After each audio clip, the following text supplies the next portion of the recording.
बाई तोरो भारी दिसते भारी गणपतीची स्वारी अन आला धादिस मामाच्या घरी मालवण चिपळूण सावंतवाडी माझ्या कोकण गावात। आज आपण नाटे पासून 4 किलोमीटर अंतरावर पानेरी या गावी आलेलो आहोत आणि इथे पंत फार्म हाऊस आहे, कुंजिरे बंधू यांचा आहे आणि इथं फळांचा राजा आंबा या आंब्याच्या बागेत आपण प्रवेश करत आहोत आणि इथे बघा, इथे झाड आहे बघा आंब्याचं, इंटिरियर बघा, इंटिरियर झाड आहे आणि इथं कुंजिरे बंधू यांच्याकडे आपण आलो आहोत। दादा नमस्कार। नमस्कार शेतकरी मित्रांनो, आज आपण पंत फार्म हाऊस कुंजिरे बंधू यांच्या बागेमध्ये आलोय। सगळ्यात पहिल्यांदा एक गोष्ट सांगतो, शेती वाचली पाहिजे, शेती वाचली तर शेतकरी वाचणार आहे आणि शेतकरी वाचला तरच शेतकऱ्यावरती अवलंबून असणारे समाजातील इतर घटक वाचणार आहेत। त्यासाठी ह्या संकल्पनेतून आम्ही एकत्र ग्रुप म्हणून आंब्याच्या बागा असतील, काजूच्या बागा असतील, त्यांना शेती सुधारून त्याच्यामधून चांगल्या पद्धतीने उत्पन्न कसं काढता येईल या दृष्टिकोनातून आम्ही सगळ्यांचे प्रयत्न चालले।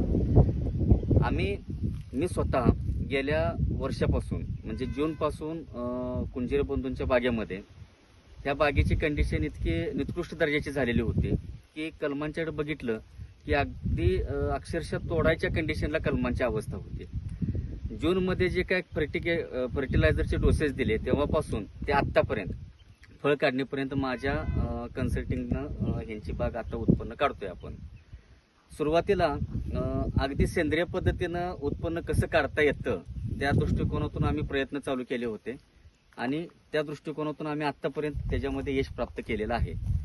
आज बागेमध्ये जर बघितलात तर आंबा उत्तम रीतीने उतरलेला आहे। आज बाकीची परिस्थिती सिंधुदुर्ग जिल्हा असेल, रत्नागिरी जिल्हा असेल, तर ह्या दोन्ही जिल्ह्यांमध्ये आंब्याची परिस्थिती खूप वेगळी आहे आणि दरवर्षी एवढं उत्पन्नही नाही आहे। दरवर्षीपेक्षा फक्त 20% आंबा उपलब्ध आहे।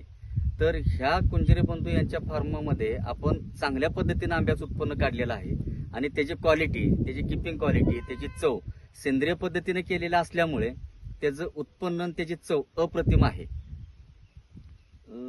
ह्यासाठी सगळ्यात महत्वाची गोष्ट आवर्जून सांगावी वाटते, अगदी शेवटी डॉक्टर शिवराज कणसे सर हे संशोधन करतात माती आणि वनस्पती यांच्या बाबतीत, त्यांचं खूप रिसर्च चालू आहेत, रिसर्च केलेले आहेत।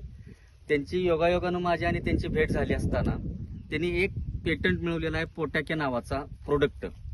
तर तो प्रोडक्ट मी अगदी शेवटच्या क्षणाला भेट झाल्यानंतर या कुंजिरे फार्ममध्ये दिला होता। तर त्याचा रिझल्ट इतका अप्रतिम मिळाला की 5व्या दिवशी फळाची जी साईज आहे, त्याची फुगवण क्षमता, ज्या दिवशी घातलं त्याच्यानंतर 5व्या दिवशीपासून मला तो नजरेत दिसणे इतका रिझल्ट त्याचा टॉप मिळालेला आहे।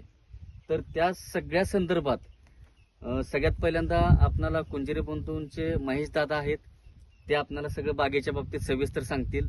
सुरुवातीपासून ते आतापर्यंत फळ पोषण प्रक्रियेपर्यंत कसं आपण नियोजन केलं त्या पद्धतीने ते सगळं आपल्याला सांगतीलच। स्वतः शेतकरीच बोलतायत। नमस्कार। माझी बागेची अशी अवस्था होती की झाडं तोडून टाकण्याची परिस्थिती होती। तशी आम्हाला पाटील साहेबांची ओळख झाली, त्यांनी मला जी ट्रीटमेंट चालू केली आहे मागच्या जूनपासून ते आत्तापर्यंत ती अप्रतिम आहे।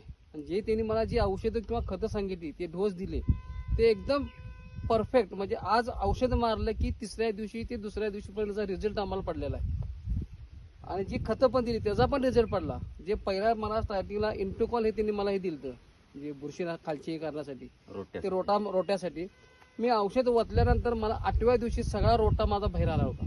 तेव्हाच मला समजलं की बाबा ह्या माणसाकडून औषध एकदम परफेक्ट आहेत। आणि आजपर्यंत मला ह्या झाडांना म्हणजे आतापर्यंत आंबा काढूपर्यंत एवढा रिझल्ट चांगला आहे की जे औषधे दिल्या ते पूर्ण टोटली 99% मी सांगतो की रिझल्ट पूर्ण आलेला आहे। आणि परवाच ह्या डॉक्टर साहेबांच्याकडून मला ते प्रोटोकॉल औषध मिळालं, घातल्यानंतर 5व्या दिवशी मला माझा जो 180-190चा आंबा होता तो माझा 250 ते 250च्या पुढे गेलाय ग्रॅम फक्त 5 दिवसात। म्हणजे अजून एक 5 दिवस गेला तर तो किती ग्रॅम वरती मला बी सांगू शकत नाही मी। खूप चांगल्या पद्धतीने एकदम रिझल्ट खूप म्हणजे एकदम 99% म्हणतो की एवढा रिझल्ट चांगला आहे त्याचा। म्हणजे दोन्ही पण ट्रीटमेंट मला योग्य मिळाल्या आणि त्यामुळे माझी बाग आता ही वाचलेली आहे. हातातून गेलेली बाग माझी वाचली. बरं, याच्यामध्ये एक तुम्ही बघितलं, जेव्हा आंबा आपण ते पोटा दिला किंवा तुम्ही न्यूट्रिशन आपण कुठलीही ट्रीटमेंट दिली आहे, साहेबांच्या माध्यमातून दिली असेल, माझ्या माध्यमातून जे काय आपण दिलं ह्याला झाडाला, तुम्ही बघितलं असेल की आंबा पिकल्यानंतर आंब्याची चव त्याच्या गोडीमध्ये फरक झाला असेल, फरक पडला. वाढला. जरी बऱ्याच वेळा काय होतं माहिती का, फळ वाढलं की गोडीमध्ये फरक पडतो आणि गोडी कमी होते, नुसतं फुगवायचं औषध असतं. पण इथं असं नाही. रिसर्च करत असताना मला एक लक्षात येतं की जे नॅचरल आहे ते नॅचरलच ठेवलं पाहिजे. कुठची ऑर्गॅनोलेप्टिक प्रॉपर्टी आपण म्हणजे फळाची ऑर्गॅनोलेप्टिक प्रॉपर्टी, त्याचा कलर, त्याचा टेक्स्चर, त्याचा रंग, त्याचा चव, हे मला बदललेलं आवडत नाही आणि बदलायचंच नसतं. जे निसर्गाचं ते निसर्गाचंच आहे. तर ते वाढेल कसं याचा विचार केला पाहिजे. त्या पद्धतीचे एन्झाईम्स आपल्याला देणं आहे. मग ते एन्झाईम्स असताना नॅचरल एन्झाईम्स आहेत नाही का, कुठेही आपण त्याच्यामध्ये हार्मफुल केमिकल घटक वापरत नाही आणि त्या पद्धतीने ट्रीटमेंट दिल्यानंतर तो आंबा, ते झाड काय करतं, चांगल्या पद्धतीने रिस्पॉन्ड करतं. बरोबर. हेच आपल्याला इथं दिसत. मी तुम्हाला म्हटलेलं मला किती दिवस द्या, 5 दिवस द्या म्हटलं होतं. 5व्या दिवशी तुम्ही रिझल्ट, तरी मी 8 दिवस, 5 ते 8 दिवस असं म्हटलं होतं. 5व्या दिवशी तुम्हाला त्याचा रिझल्ट आला आणि मी खूप समाधानी आहे की माझे आंबा उत्पादक शेतकरी आहेत, यांना चांगल्या पद्धतीने जर एखादा चांगला मोलिक्युल मी माझ्या हातून जर तयार करून देत असेल आणि त्याचं जर इम्पॅक्ट ते मनापासून, आज मी बघितलं की ते मनापासून सांगत होते, मगाचपासून आपलं जे बोलणं चाललेलं मनापासून ते प्रत्येक गोष्ट सांगत होते की नाही डॉक्टर 5व्या दिवशी रिझल्ट, नाही डॉक्टर 5व्या दिवशी रिझल्ट आला. मला समाधान आहे की काहीतरी चांगल्या गोष्टी. मी तुम्हाला म्हणलं नाही 8व्या दिवशी, आम्हाला 4थ्या दिवशीच आमचं फळ फुगलेलं दिसलं की हा बघून मला सांगितलं की बाबा आपला आंबा मोठा झालाय, तुला वाटत मला वाटत नाही म्हटलं 100% वाढलाय. मी याला म्हणलं वरती वाढलाय. आणि त्याच्या आधी आम्ही थोडं औषध म्हणत त्याचा मला म्हणजे एवढा फुगला नव्हता, तर ती जवळ टाकलं की तो एवढा असं फुगला की त्याला म्हणजे आम्हाला विशेष नव्हता. आता जी काढणारे माणसं सुद्धा काल आम्हाला सांगितले की मागच्या ज्या तुरीला 8 दिवसापूर्वी आम्ही आंबा काढला आणि ह्या आंब्यात म्हणजे जमीन आसमानचा फरक आहे. एक क्रेट दोघं उचलत होती, आजचा मागचा एक क्रेट एकटा उचलत होता, आजचा परवाचा क्रेट दोघं मिळून एक क्रेट आणत होती. एवढा त्यात वजन वाढलं. आणि आंबा आता आम्ही कट केल्यावर सुद्धा आंब्याची आतला कलर आणि वरचे शायनिंग त्यात काही फरक नाही. बरोबर, कलर हा तसा नॅचरल कलर आहे. बरोबर. असं पिवळा आला किंवा वेगळा आहे असं काहीच नाही. केसरी, पूर्ण केसरी कलर आहे. आणि खाण्याची चव म्हणजे हा ती पूर्ण जसा ओरिजिनल नॅचरल तसाच नॅचरल आहे. त्यात चेंज काय झालेलं नाही किंवा आपण औषध जास्त घातलं किंवा मारलं किंवा काय घातलं, फरक काय पडलेला नाही. आता इथून पुढचं बरं का 100% न्यूट्रिशनवर काम करायचं. बरोबर. 100% येणाऱ्या प्रत्येक गोष्टीवर मार्ग आहे माझ्याकडे. प्रत्येक तुमचा तुडतुड्यांचा असू द्या, थ्रिप्सचा अटॅकचा प्रॉब्लेम असू द्या, तुमचा रोटाचा प्रॉब्लेम असू द्या, तुमच्या साईजचा असू द्या, तुमच्या कलरचा असू द्या, तुमच्या वजनाचा असू द्या, कुठलाही असू द्या. इव्हन प्रतिकूल परिस्थितीमध्ये बऱ्याच वेळा इन्फ्लुएन्स बाहेर पडत नाही, फुलं बाहेर पडत नाहीत. त्याचं जे इन्फ्लुएन्स पडायला पाहिजे, आपण त्याला काय म्हणतो, फुलोरा. बरोबर.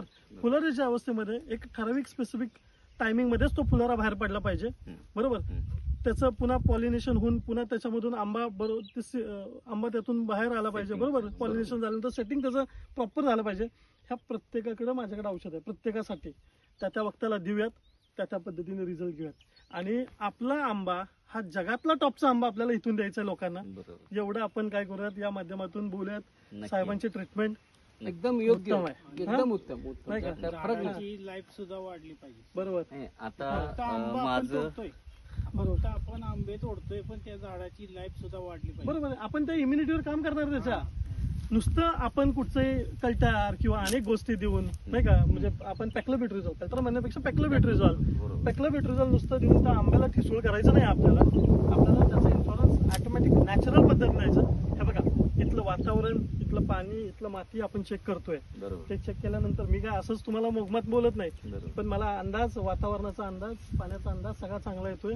वनस्पती कशा पद्धतीने अपटेक करते, त्याचं हार्मोनल बॅलन्स कसं ठेवायचं आणि त्याच्यातनं मग गोष्टी कशा करायच्या, याची ताकद निसर्गाने दिलेली आहे. त्या पद्धतीने आपण काम करू आणि जगात आपला आंबा पोहोचेल असं या ठिकाणी आपण प्रण घेऊ की आपला आंबा जगात पोहोचेल. अशा पद्धतीने काम करू, मोठ्या प्रमाणावर उत्पादन घेऊ. एवढंच बोलतो. महाराष्ट्राने हे बघावं, आंबा उत्पादक शेतकऱ्यांना काही अडचण आली, हे रवी पाटील साहेब आहेत, कोकणामध्ये आम्ही आहे, त्यांचा नंबर ते सांगतील. साहेब सांगा. 7066 1177 11. अवश्य कधीही माझ्याशी कॉन्टॅक्ट करा. आंबा असेल काजू असेल, या दोन्ही पिकांच्या बाबतीत सगळी माहिती माझ्याकडून तुम्हाला उपलब्ध केली जाईल.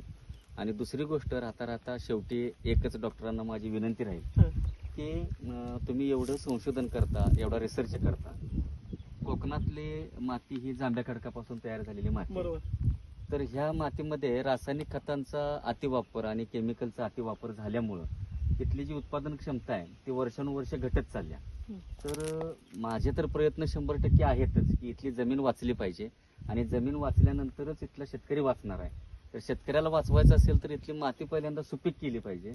त्यासाठी तुमच्या रिसर्चमधून जितकं काय चांगलं ह्या शेतकऱ्यांसाठी करता येईल तेवढं शेतकऱ्यांसाठी तुम्ही करावं आणि मला तुमची साथ मिळावी Yes. एवढंच माझी इच्छा आहे. दुसरी गोष्ट, वर्षानुवर्ष वातावरणामधल्या फेरबदलामुळे अनेक शेतकऱ्यांना संकटांना सामोरं जावं लागतं बरोबर. आणि त्या संकटांना सामोरं जाता जाता फायनान्शियल प्रॉब्लेम्स क्रिएट होतात. त्याच्यावरती मात करायची असेल तर आपल्याला शेतकऱ्यांना चांगलं उत्पन्न काढून द्यायचं आहे. किडी वर्षानुवर्ष नवीन किडी येत आहेत.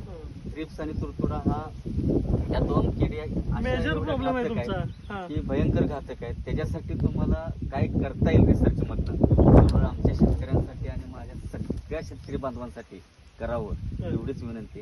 आणि सहकार्य हे शेवटपर्यंत असावं होय. एवढंच आमच्या सगळ्या शेतकऱ्यांच्याकडून तुमच्याकडे एवढी एकच मागणी. नक्की माझ्याकडनं एक शब्द देतो हा, की तुम्हाला माझ्याकडनं 100% सहकार्य राहील. अडचणी कुठली असू द्या त्या अडचणीवर मात करण्याची ताकद आपल्याकडे परमेश्वराने दिली.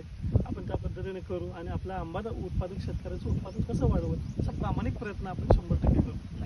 एवढा शब्द देतो. महाराष्ट्राला धन्यवाद. आपण सगळ्यांनी कॉन्टॅक्ट करावा काही अडचण असली की साहेब आहेत. धन्यवाद. कोकणचो रुबा भारी माझ्या कोकणचो बाई तो भारी दिसते भारी गणपतीची स्वारी अन आला धादिस मामाच्या घरी. मालवण चिपळूण सावंतवाडी माझ्या